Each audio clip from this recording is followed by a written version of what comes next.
Bonjour, je vais corriger la partie C du DNS10. Une première correction a été proposée où on tentait sa chance. C'est-à-dire que dans les différentes solutions proposées, on écarte les solutions qui semblent pas correctes et puis sur celles qui restent, voilà, on prend celle qui paraît la plus plausible. Donc cette fois-ci, je vous propose une correction, mais en faisant vraiment les calculs et en étant sûr de soi. Donc la question 1, c'est vous avez un plan incliné, comme ceci. Vous avez un angle alpha qui vaut 20 degrés. Vous avez une masse qui est ici. Donc tout ce qui concerne cette masse, ce système-là, ce sera indicé avec 1. Vous avez un fil, une poulie, et vous avez une masse qui pend. Et c'est la masse numéro 2, qui est plus petite, 200 grammes, 500 grammes. Je commence par définir mon référentiel. Terrestre supposé galiléen. Le système, je prends le système 1 pour commencer. Et le bilan des forces 1, vous avez le poids de la masse, la réaction du plan incliné et la tension du fil. Donc ça fait le poids qui est comme ça. La réaction du support qui est normale, il n'y a pas de frottement.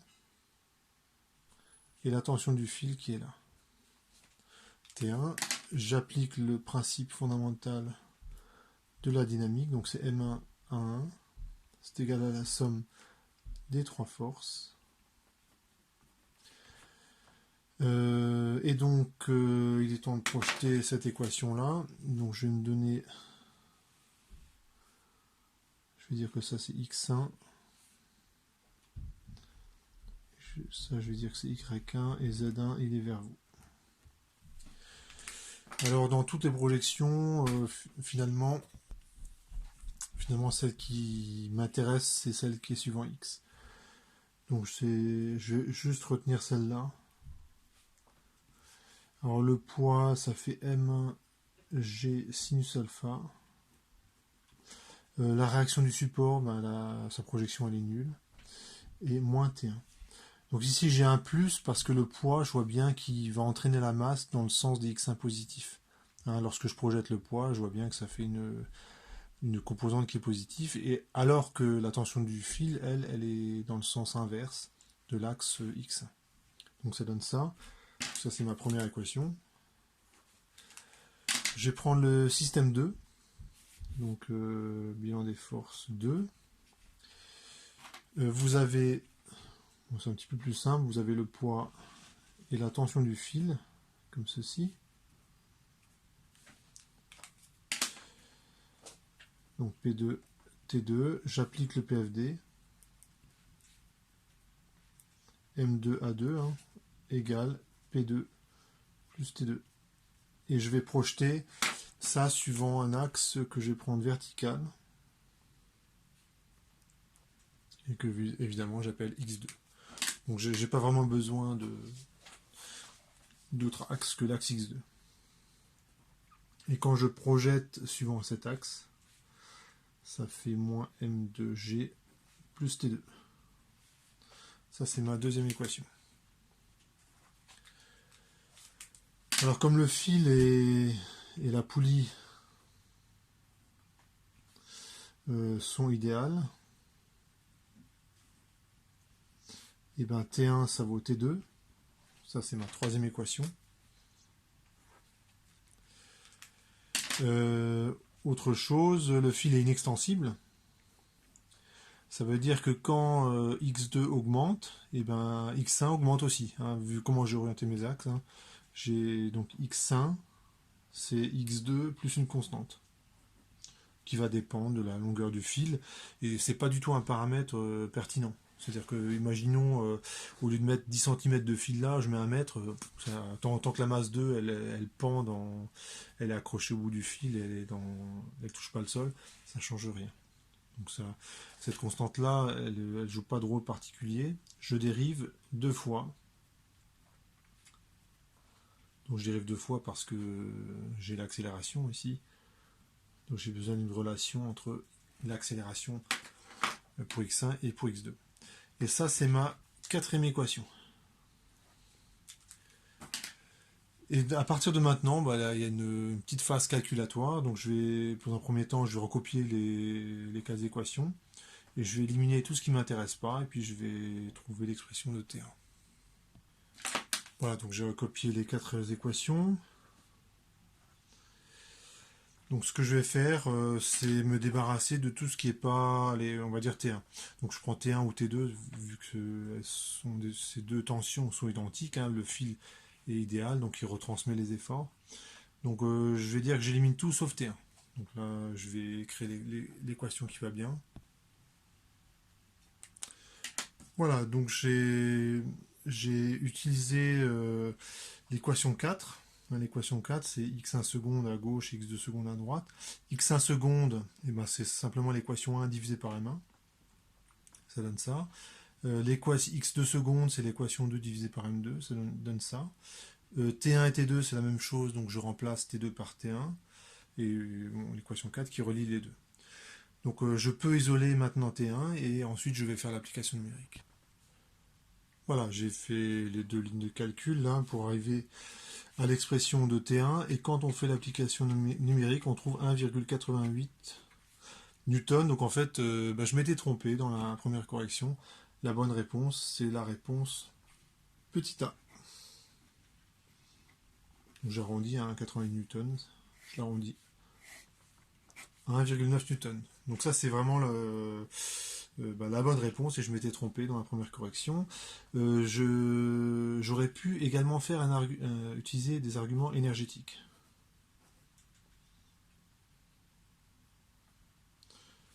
Donc je vais le faire rapidement puisque j'ai déjà la réponse.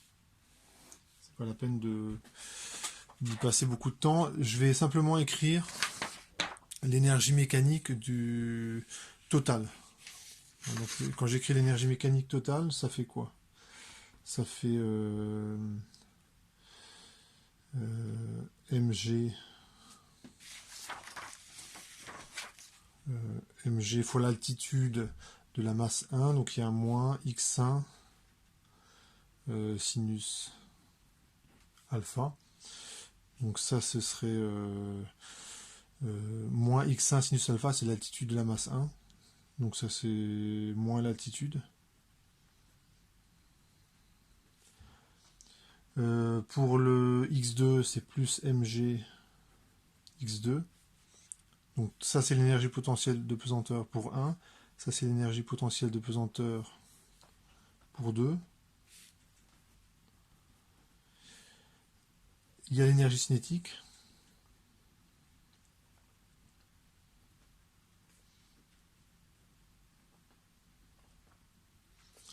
Et bien sûr, il y a une relation simple entre x1 et x2. x1 et x2, ça varie de la même façon lorsque x1 augmente, x2 augmente. Et donc je vais simplement remplacer x1 par x2 et je sais que c'est vrai à une constante près. Et je peux m'arranger en plus pour que cette constante soit nulle en choisissant convenablement l'origine de mes repères.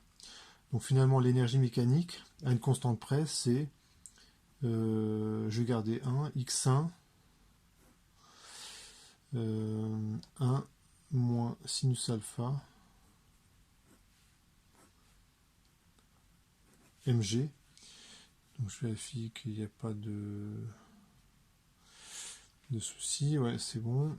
Plus 1 demi de m1 plus m2 x1 carré. x un point au carré. Alors je vérifie que non, c'est bon. Et je sais que l'énergie mécanique de mon système, elle est conservée. Il n'y a pas de frottement, je vous rappelle. Donc quand je dérive ça par rapport au temps, je trouve 0 égale x1 point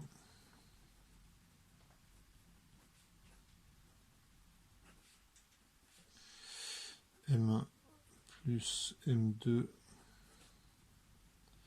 x1 point x1 seconde. Le x1 se simplifie et en fait j'ai x1 seconde qui est égal à x2 secondes qui vaut, et ici, j'ai fait une petite erreur. Ici c'est M1, ici c'est M2, donc là on a M2 moins M1. Donc là il y a une petite correction à apporter. Voilà, donc j'ai corrigé ici hein, ce qui n'allait pas. Donc j'ai x1 seconde qui vaut M2 moins M1 sinus alpha.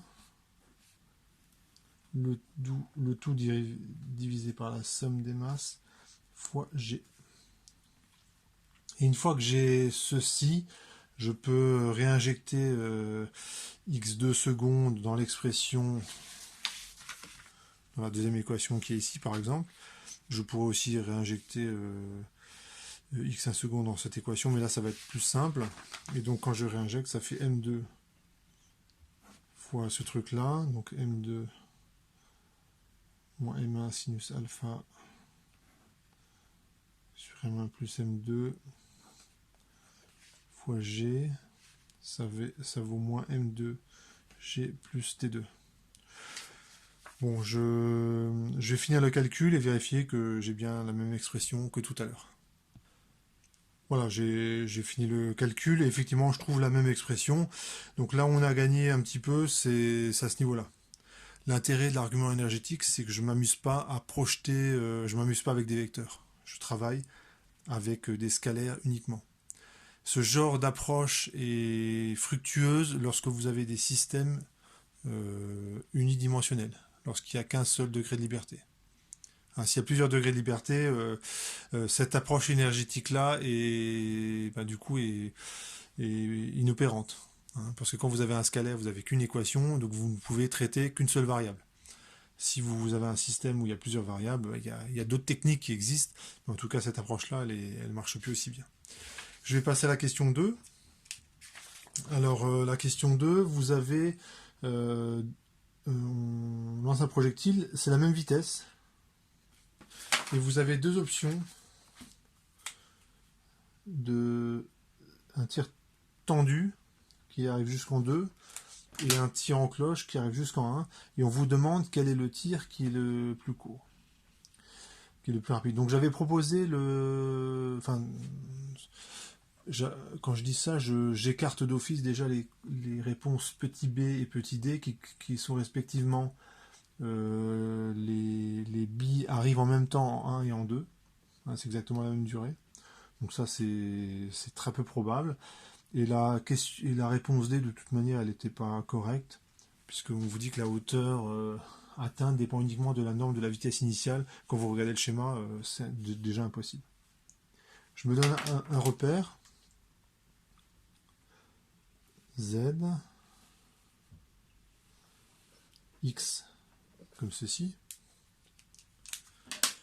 Et lorsque j'écris le principe fondamental de la dynamique pour la chute libre, donc le référentiel est terrestre supposé galiléen, le système, ça va être la masse en chute libre, j'écris bilan d'effort, j'intègre les équations et j'arrive à ceci. X1, c'est V0, cosinus alpha 1, donc quand il y a 1, ça veut dire que c'est cette trajectoire, quand il y a 2, c'est cette trajectoire-là. Et Z1, c'est V0 sinus alpha 1 fois T moins 1 demi de GT carré. Et j'ai la même chose pour le mobile, enfin pour le tir numéro 2.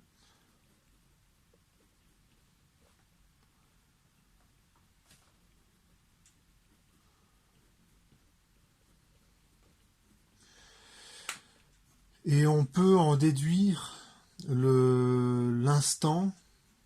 En fait, on se rend compte qu'on a besoin que de l'équation suivant Z. Hein, le critère, la durée du vol, en fait, c'est le temps qu'il faut pour revenir à une altitude nulle. Donc en fait, on a juste besoin d'écrire que ceci est égal à 0, et on trouve T1. Donc il y a une solution évidente, c'est T1 égale 0. Forcément, je pars à cet instant d'altitude nulle. Et la deuxième solution, c'est 2V0 sinus alpha 1 sur G. Et là, je trouve T2, c'est la même expression, mais avec alpha 2. Donc c'est un argument que, en fait, je me rends compte que j'aurais pu l'utiliser déjà dans la première correction. Le temps de vol, en fait, il dépend directement de la vitesse verticale. Hein, la courbe rouge, la vitesse verticale est faible. Hein, si je regarde que le mouvement suivant l'axe vertical, donc la masse, elle part vers le haut avec une vitesse relativement faible, et donc elle revient rapidement vers le sol. Alors que pour la courbe 1, la masse part avec une vitesse plus importante, évidemment, elle met plus de temps à revenir. Donc, on voit de manière évidente que T2 est plus petit que T1. Donc la bonne réponse, c'est la réponse C.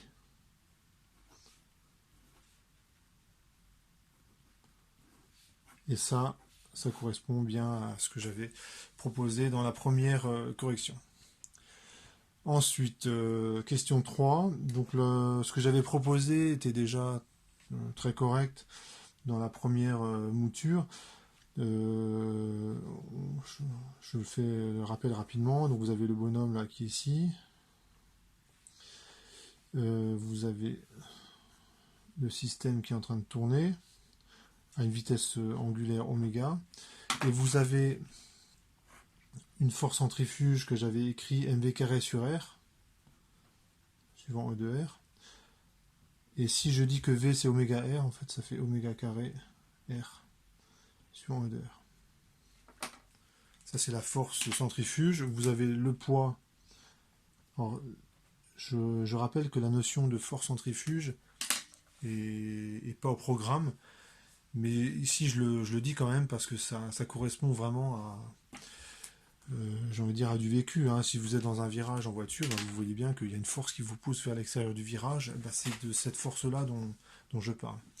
Alors, si on veut le faire rigoureusement, en fait, ce terme-là, il ne faut pas le mettre du côté des forces, mais il faut le mettre du côté de m fois a.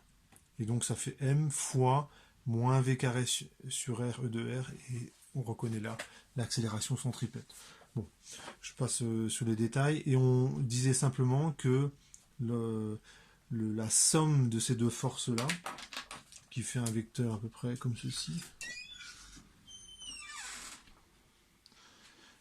voilà ce que je fais la somme,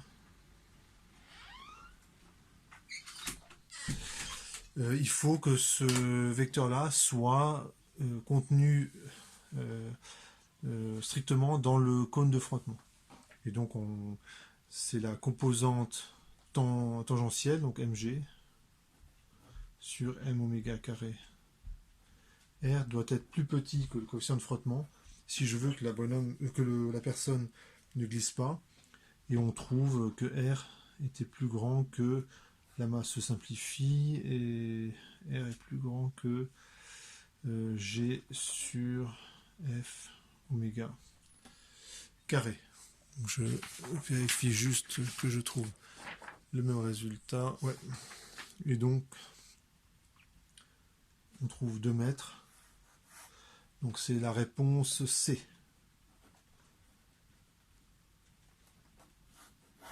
Voilà, donc j'ai refait la même chose que dans la première vidéo. Et pour la question 4,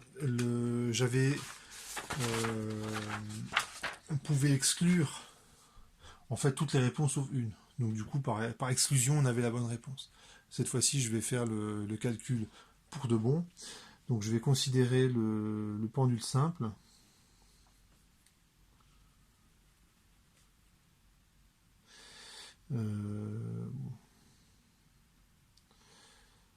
Ouais.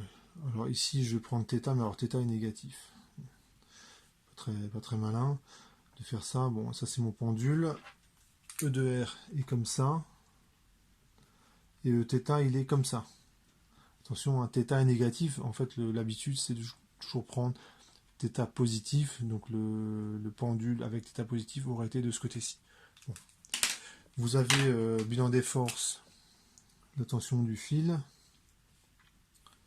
le poids, le référentiel terrestre supposé galiléen. Donc ça, en fait, ça n'a pas changé. Le système, c'est la masse. Bilan des forces, je viens de le faire.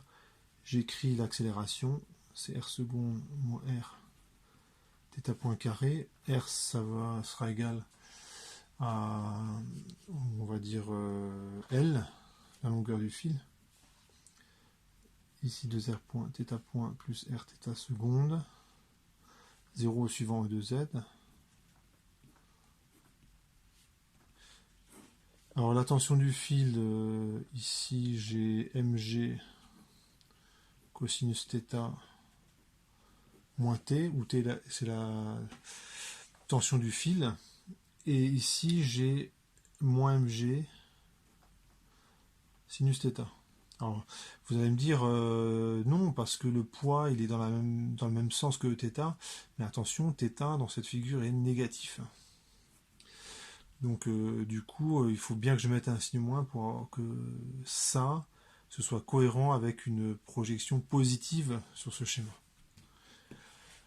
Si vous ne comprenez pas trop ce que je dis, en fait, il faudrait refaire le schéma, mais avec un angle θ positif. Là, j'ai démarré avec un angle θ négatif. Bon, c'est un peu maladroit, mais ça n'empêche pas d'écrire les choses correctement. R seconde est nul. R point est nul. R, ça vaut L. Donc je le remplacerai. Ce que je vais également écrire, c'est une équation énergétique. L'énergie mécanique, c'est... ça vaut quoi?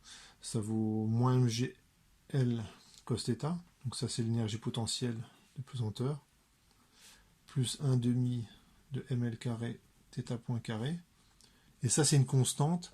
Et la constante, ben, on connaît sa valeur. C'est si je me fie à l'énoncé, le pendule il démarre d'ici, pour θ égale moins pi sur 2, avec une vitesse nulle. Donc si je prends θ égale moins pi sur 2, ce truc là ça vaut 0, en fait ça vaut 0. L'énergie mécanique d'après les conditions initiales.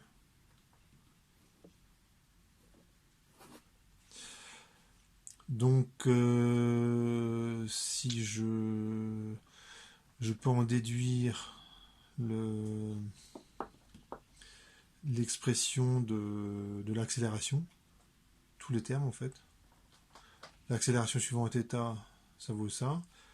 L'accélération suivant E2R, et ben j'ai juste à remplacer θ point carré là-dedans. Et du coup, j'ai l'expression du vecteur accélération. Donc θ point carré, ça vaut moins g sinus θ. Donc j'ai simplement remplacé θ seconde, ça vaut g moins g sinus θ sur L. Et donc lorsque je le remplace, ça me donne ceci. Que je dise pas de bêtises. Ouais, c'est ça. Moins g sinus θ suivant Eθ et 0 suivant E2Z. Et je remplace θ point à partir de cette équation. Et donc ça fait moins L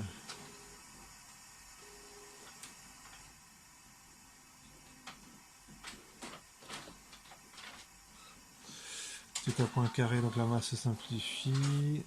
Il y a L qui se simplifie. Donc ça fait moins G sur L cos θ, et il y a un x2. Je affiche mon calcul, θ point carré. Ouais, c'est ça. Donc là on a une petite simplification. Donc finalement l'accélération, ça vaut moins G fois moins 2G cos θ suivant E2R, moins G sinus θ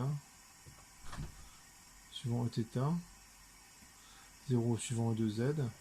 Et quand je calcule la norme de l'accélération, ça fait racine de ça au carré, donc ça fait 4G au carré cos carré θ plus G carré sinus carré θ. J'ai une simplification évidente avec les cosinus carré plus sinus carré.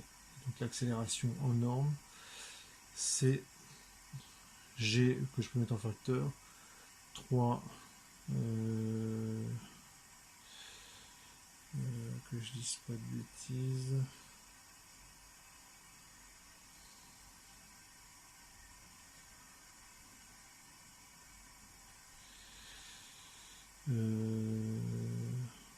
je me rends compte que j'ai pas donné la bonne réponse. Ah oui, si c'est bon.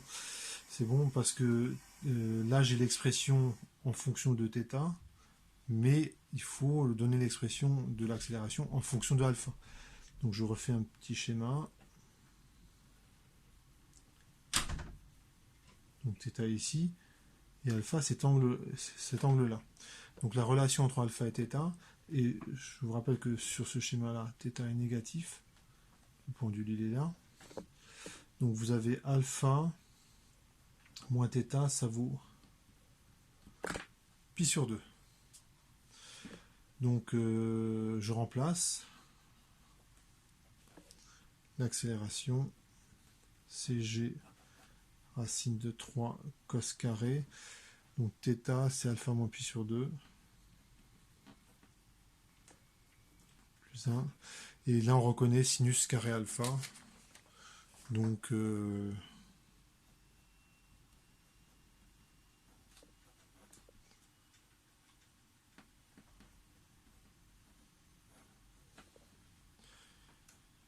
et donc ça correspond bien à la réponse qui avait été choisie précédemment dans la première vidéo. Voilà pour cette partie C.